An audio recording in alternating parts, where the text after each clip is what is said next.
Bonjour, voici la suite du cours de distribution intérieure d'eau froide.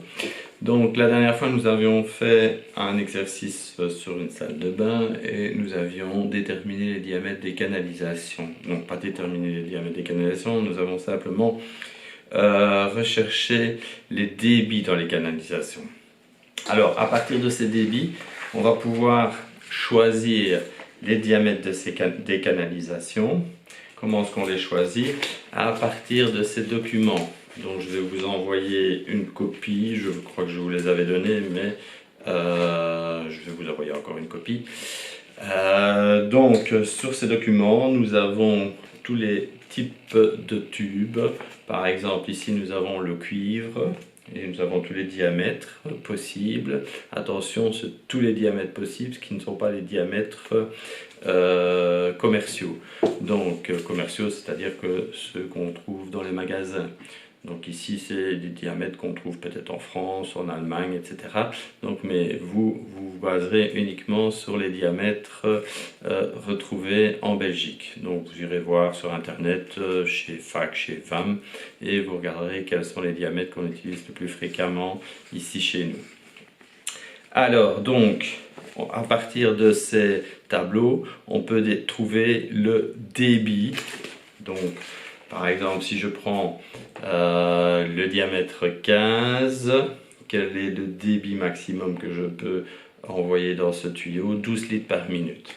Donc ça se trouve, il suffit de lire le tableau, vous avez les débits en la dernière colonne. Alors, donc, l'exercice que je vous demanderai, c'est de réaliser ceci. Donc, regardez. Donc, il s'agit de toilettes publiques. Où nous allons trouver deux urinoirs et deux WC. Évidemment, il y aura des parois entre les appareils. Et nous avons deux éviers. Alors, je vous demande les diamètres du tuyau 1, 2 et 3. Donc, sachant que le 1 va nous donner tout le débit, donc le débit des éviers plus les débits des WC et des urinoirs. Le numéro 2 nous donnera le débit uniquement des deux urinoirs et des deux WC. Et le numéro 3 nous donnera le débit des deux éviers ici.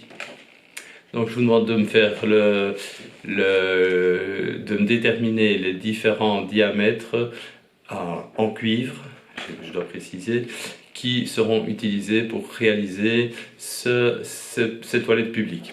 Alors, regardez le schéma.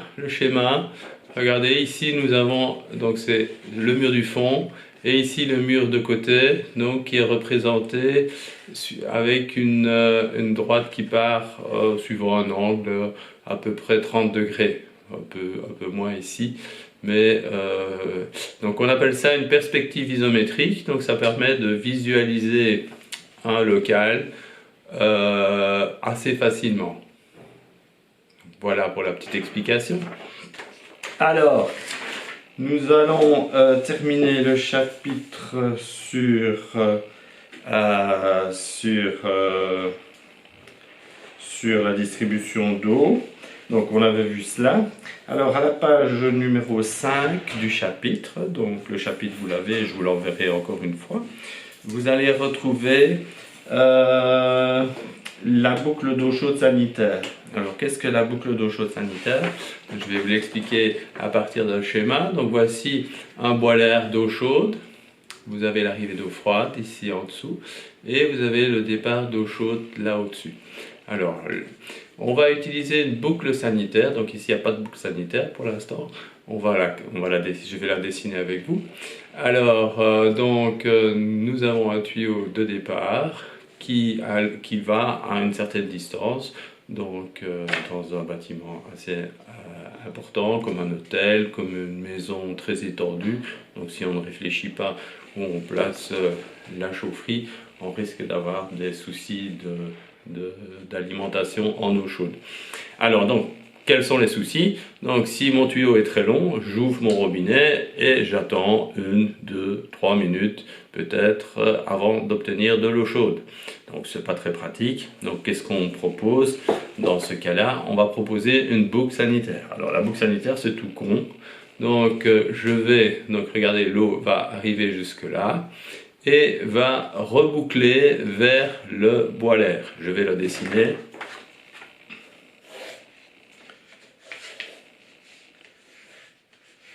Alors, ça va se faire évidemment. Donc, regardez, j'arrive jusqu'au bout, puis je reviens vers mon boiler.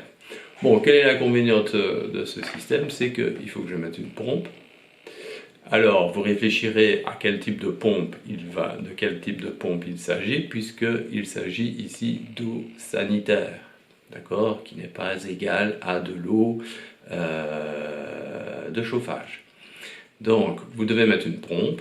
Vous avez un tuyau de retour et puis vous bouclez en permanence. Ce qui fait que vous avez de l'eau chaude qui se promène dans le sol, dans le mur ou dans la maison en permanence. Et si votre tuyau n'est pas isolé, tout ça va perdre de la chaleur. Donc c'est un truc pas spécialement économique.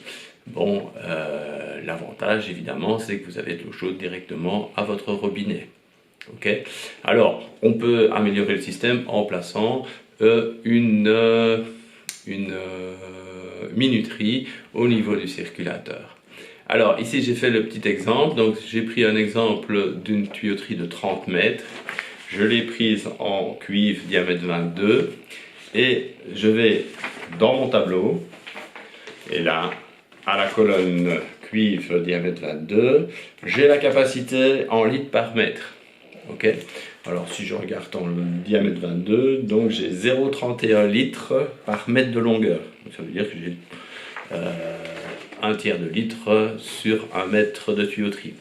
Donc je fais mon petit calcul, j'ai fait le petit calcul sur la feuille, vous pourrez arrêter la caméra, enfin le film, pardon, et vous verrez le détail. Donc 0,31 fois 30 mètres, j'obtiens 9,3 litres dans mes tuyauteries.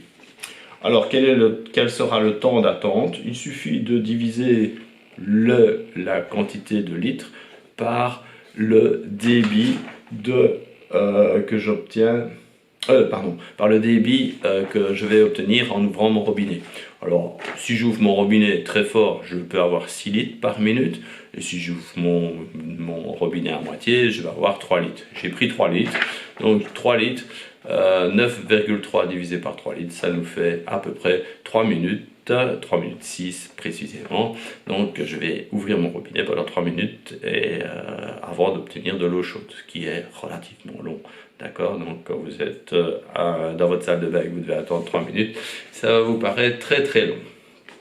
Donc voilà pour la boucle sanitaire. Donc je vais vous demander un petit exercice sur une boucle sanitaire et de me représenter ce schéma vous-même.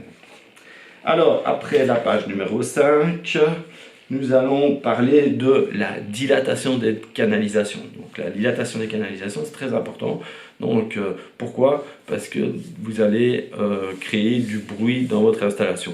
En sanitaire, ce n'est pas spécialement audible. Je pense que c'est le plus fréquent, c'est quand même pour en radiateur, donc en chauffage.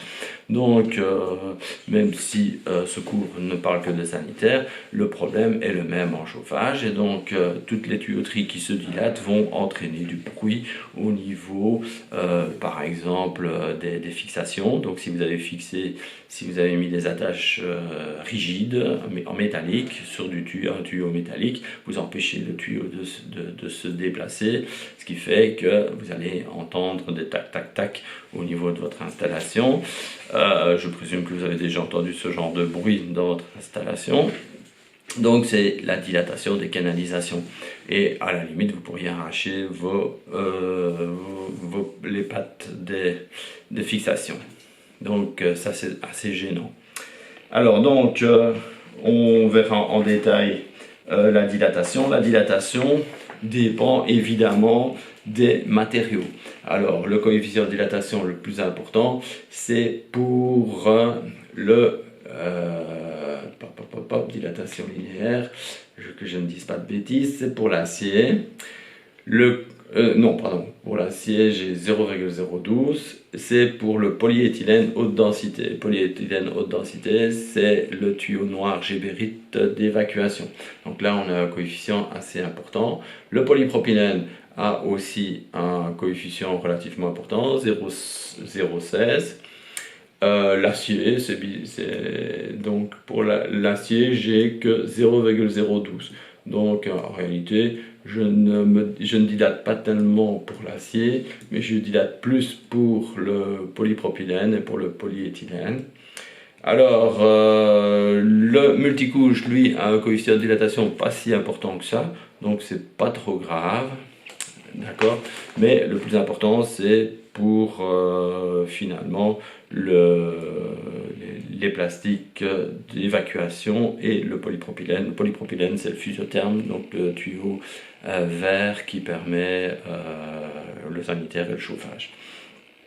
Donc ça, c'est important à savoir. Dernière chose, l'isolation des canalisations. Pourquoi est-ce que j'isole les canalisations? Évidemment, pour éviter d'avoir des pertes trop importantes dans mon installation. Vous regarderez votre installation et si c'est pas isolé, c'est l'occasion de le faire parce que vous pouvez faire des économies substantielles. Donc si vous empêchez votre tuyau de refroidir trop vite. Alors pour isoler les tuyauteries, actuellement on utilise plutôt des produits synthétiques, des coquilles en matériaux synthétiques. Alors je ne les ai pas ici, je vous les montrerai à l'école. Donc vous avez des tuyaux souples à mettre sur vos canalisations qui permettent évidemment d'empêcher vos canalisations de se refroidir. C'est aussi le plus important pour le chauffage, parce qu'en chauffage vous avez des tuyauteries qui sont chaudes en permanence. Donc je vais vous envoyer quelques petits travaux, je vous envoie ça avec la vidéo et donc à bientôt.